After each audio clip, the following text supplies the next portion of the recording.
اردو زبان و بیان کے لیے اردو کتھا استاد۔ اردو جیسی زبانوں کے معاملے میں بول چال بھی عوام کی نہیں بلکہ اہل زبان کی، یا یوں کہہ لیجئے کہ شائستہ، خواندہ اور مہذب لوگوں کی مستند اور معتبر ہے۔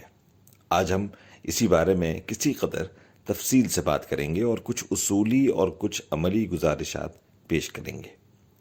دنیا کی زیادہ تر زبانیں روایتی طور پر دیہی، قصباتی اور نیم متمدن معاشروں میں آزادانہ نمو پذیر ہوتی رہی ہیں۔ کسی علاقے کے لوگ جب باقی دنیا سے کٹ کر ایک دوسرے کے ساتھ زندگی بسر کرتے ہیں تو ابلاغ اپنی کامل ترین شکل میں سامنے آتا ہے۔ یہی وجہ ہے اور اسی کی ایک عرفہ شکل ادب ہے۔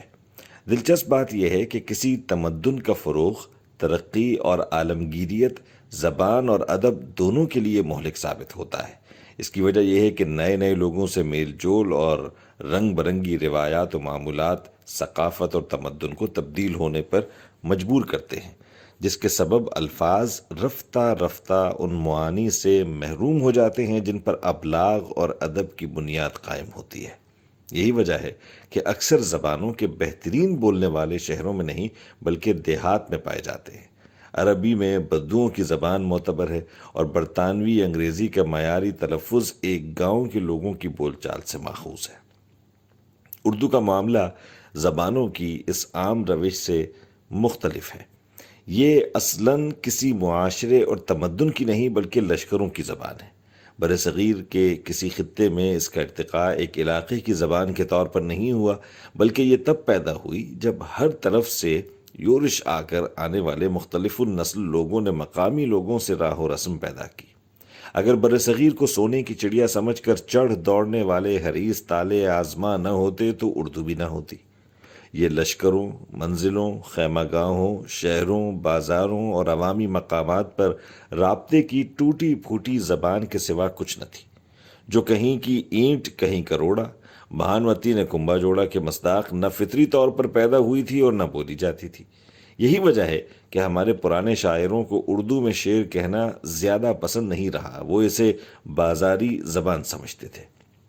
پھر رفتہ رفتہ یہ ہوا کہ جن علاقوں میں فاتحین باقاعدہ بس گئے یا انہیں پایہ تخت بنا لیا، وہاں اردو کی حیثیت ناگزیر طور پر مستحکم ہونے لگی۔ خواص کے لیے بھی اس کے بغیر کام چلانا ممکن نہ رہا اور یتیم اور لاوارث بچوں کی طرح گلی کوچوں میں پرورش پانے والی یہ زبان محلات اور قلعوں نے گود لے لی۔ شائستگی اور تہذیب کی منزلیں طے ہوتے ہوتے زبان و ادب کے نخلستان نمودار ہونا شروع ہوئے تو اردو معلّہ ہو گئی۔ شہری تمدن، میل جول، ہمگیریت اور رابطے کی مستند اور طرحدار زبان، وہ بولی جو اب دنیا کی تیسری بڑی آبادی سنتی، سمجھتی اور بولتی ہے، اور اس کی شیرینی زندگی اور شستگی کے گن اکناف عالم میں گائے جاتے ہیں۔ اب اردو ایک شہری اور مہذب زبان ہے جس کا خمیر کسی علاقے سے نہیں اٹھا اور ہر علاقے سے اٹھا ہے۔ عام زبانوں کے برعکس اردو کے لیے ہم فی زمانہ کسی خاص جگہ یا قوم کے لوگوں کی زبان اور لہجے کو ٹکسالی اور معیاری قرار نہیں دے سکتے۔ اس کا معیار نئی تہذیب کے خالصتاً جدید تصورات پر مبنی ہے۔ پڑھے لکھے، جمال آشنا، جہاں گرد اور سلجھے ہوئے لوگ جس لب و لہجے، تلفظ، محاورے اور طرز ادا کو پسند کریں وہ ہے معیاری اردو۔ اسی پیمانے کو مد نظر رکھتے ہوئے چند چیزیں ایسی ہیں جو خواص کی بول چال کو عوام کی بولی ٹھولی سے ممتاز کرتی ہیں، مثلاً لہجہ، تلفظ، محاورے اور روزمرہ کی نسبت اتنا کہنا فی الحال کافی ہے کہ بازاری الفاظ و تراکیب بولنے اور لکھنے والے لوگ اپنے بگڑے ہوئے ذوق اور گری ہوئی حس جمال کے عکاس خود ہوتے ہیں۔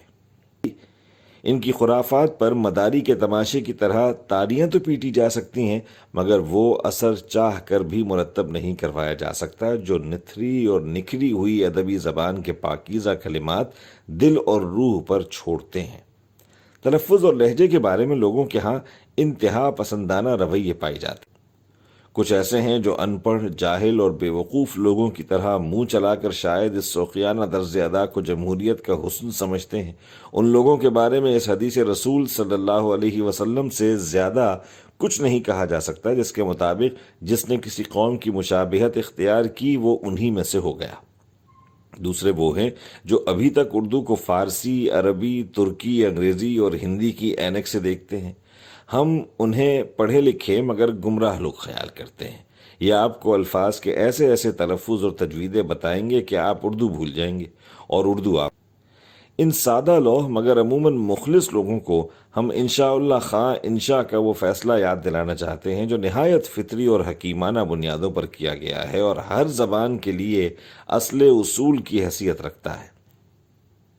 اردو میں موجود اور مستعمل ہر لفظ اردو کا ہے، پھر خواہ وہ عربی سے آیا ہو، ترکی سے، فارسی سے یا ہندی سے، انگریزی یا کسی اور زبان سے، وہ اردو اور اہل اردو ہی کے قاعدے کے مطابق بولا، لکھا، پڑھا اور سمجھا جائے گا۔